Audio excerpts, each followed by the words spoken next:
नमस्कार दोस्तों, मैं अनुज आज एक बार फिर आपके लिए एक वीडियो लेकर आया हूँ। ये वीडियो थोड़ा डिफरेंट है।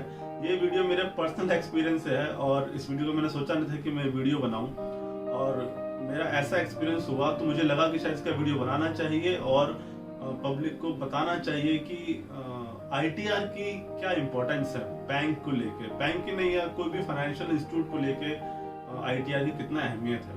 अभी कुछ दिनों पहले हमारी ब्रांच में एक स्टूडेंट आया जिसका IIT की पहली काउंसलिंग में रैंक में आया होगा, और तो उसने बोला कि मेरे को मोस्ट प्रोबेबली कोई अच्छी IIT मिल जाएगी और मेरे को एजुकेशन लोन चाहिए। अच्छी बात है, एजुकेशन लोन चाहिए। हम लोगों ने उसको चेकलिस्ट दे दी। एजुकेशन लोन के लिए गार्जियन या पेरेंट्स को बोरोवर होते हैं, मतलब स्टूडेंट को हम एजुकेशन लोन नहीं देते सिंगली, उसके साथ जब भी रहता है बोरोवर तो स्टूडेंट और उसके फादर या मदर जो अर्निंग हो, जो गार्जियन हो, वैसे लोन खुलता है। तो हमने सीधा पूछा कि आपके पिताजी क्या करते हैं। उसने बोला कि मेरे पिताजी किसान है। चलो अच्छी बात है, किसान का बेटा IIT में ख्याल बहुत अच्छी बात है। लेकिन उसके बाद हमने पूछा कि क्या आपके फादर ITR भरते हैं। उसने बोला नहीं। तो वहां से जो था कम्युनिकेशन उसका कि उसको लोन लेना है और हमको लोन देना है। बैंक चाहती है कि एजुकेशन लोन देना, बैंक ही नहीं चाहती। हमारे ऊपर गवर्नमेंट भी एक टारगेट देती है कि बैंक्स को कि आपको 40% प्रायोरिटी सेक्टर में आपको लैंडिंग करनी ही है। मतलब बैंक के पास जितना भी पैसा है उसका 40% प्रायोरिटी सेक्टर में देना है। प्रायोरिटी सेक्टर में हाउसिंग लोन, एजुकेशन लोन और कुछ एग्री लोन आते हैं और भी काफी लोन आते हैं। तो बैंक का टारगेट रहता है, बैंक को एजुकेशन लोन देने से कोई प्रॉब्लम नहीं, लेकिन कुछ कंडीशंस हैं। अगर वो कंडीशंस फॉलो नहीं होगी तो बैंक आपको लोन नहीं देगा। और यही एजुकेशन लोन में उस बच्चे के साथ हुआ। उसके पिताजी ने ITR नहीं भरा था, उसके पिताजी सैलरीड नहीं थे, उसके पिताजी किसान थे। तो उस केस में बैंक को उनके पिताजी का इनकम का कोई प्रूफ नहीं है। तो ITR इसलिए बहुत जरूरी हो जाता है कि जहां पर जो लोग सैलरीड क्लास नहीं है उसके लिए ITR बहुत मतलब मस्ट हो जाता है, अनिवार्य है। चाहे आपकी इनकम खेती से हो, चाहे आपकी इनकम बिजनेस से हो, आपको ITR जरूर भरना है। आप ITR भरेंगे, उसमें आप अपनी इनकम शो करेंगे तो ही आपका एक कागजी, एक लीगली प्रूफ रहेगा कि आप इतना कमाते हैं। और ITR, वही ITR देके आप बैंक में जाके आप ये कह सकते हैं कि मेरी इतनी इनकम है और मेरे को इतने का लोन चाहिए। मैंने इतने ही अपने दोस्तों को, इतने लोगों को देखा है जो लोग कमाते हैं, जो लोग अच्छा कमाते हैं लेकिन ITR नहीं भरते। इसके चक्कर में वो बैंक से लोन नहीं ले पाते। ITR भरने के लिए तो गवर्नमेंट ऑफ इंडिया भी आपको बार बार बोलती है कि आप ITR भरें।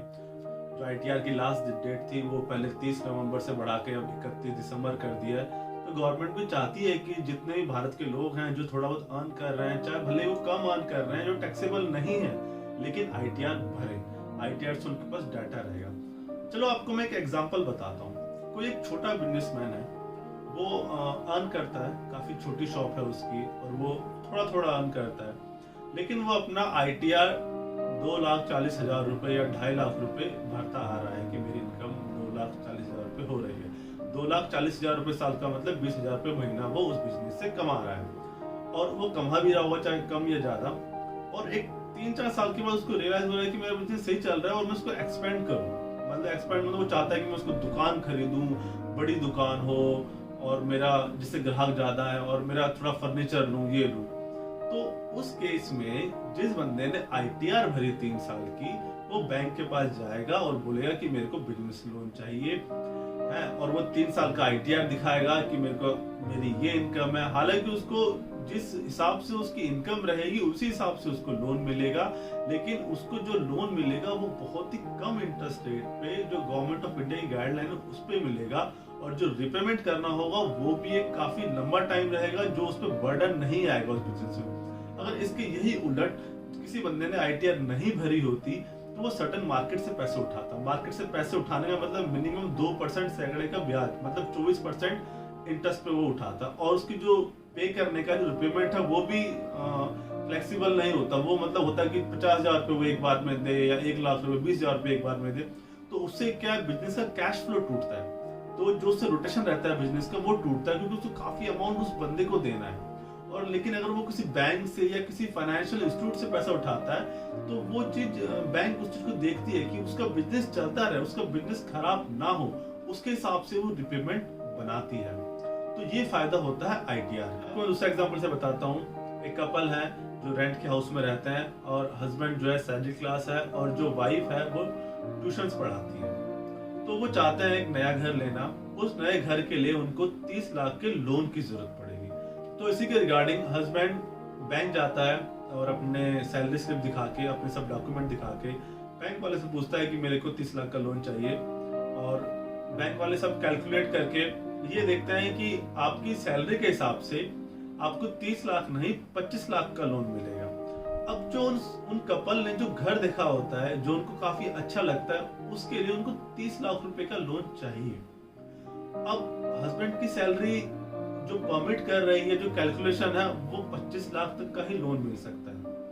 तो इस केस में अगर उसकी वाइफ ने ITR भरा हो 2.5 लाख रुपए सालाना तक, जिसके लिए उसकी वाइफ ने कोई टैक्स नहीं दिया, 2.5 लाख का मतलब 20,000 से कुछ रुपए ऊपर वो मंथली कमाती है, अगर वो ITR भरे, तो इस केस में वो दोनों हस्बैंड और वाइफ दोनों आपस में को-बोरोवर बन जाए और दोनों साथ में मिलकर लोन ले लें।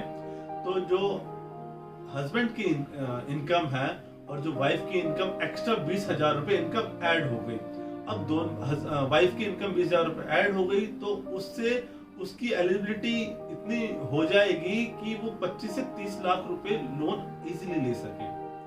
तो यही एक फायदा है ITR भरने का कि आप फाइनेंशियल इंस्टीट्यूट से आप लोग लोन के लिए जा सकते हैं। आपकी लोन की एलिजिबिलिटी बढ़ जाती है अगर आप साथ में कोई ITR, आपके घर में जो अर्निंग मेंबर है उसका ITR भरते हैं और आप साथ में कोई लोन लेते हैं। तो ऐसे बहुत फायदे हैं ITR भरने के। तो प्लीज आप ITR भरें। और आई होप कि आज का आपको हमारा वीडियो पसंद आया हो। अगर आपको हमारा वीडियो पसंद आया तो प्लीज लाइक, शेयर और हमारे चैनल को सब्सक्राइब करें। और 31 दिसंबर 2020 से पहले अपना ITR जरूर भरें। ITR भरने के बहुत फायदे हैं। अगर आप कम कमाते हैं तो भी ITR भरें और आप ज्यादा कमाते हैं तो भी ITR भरें, लेकिन ITR जरूर भरें। जय हिंद, जय भारत।